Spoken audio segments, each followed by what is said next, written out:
এত হয়েছে না, ঠোঙা বানিয়ে রাখতে হচ্ছে পাখির জন্যে। কালার হয়েছে কি সুন্দর।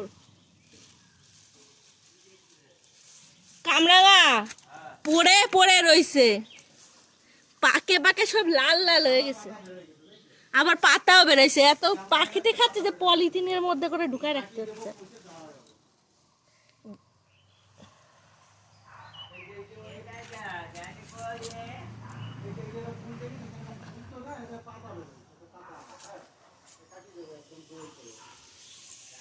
এইগুলো তো ঘামে পচে যাচ্ছে প্যাকেটের মধ্যে,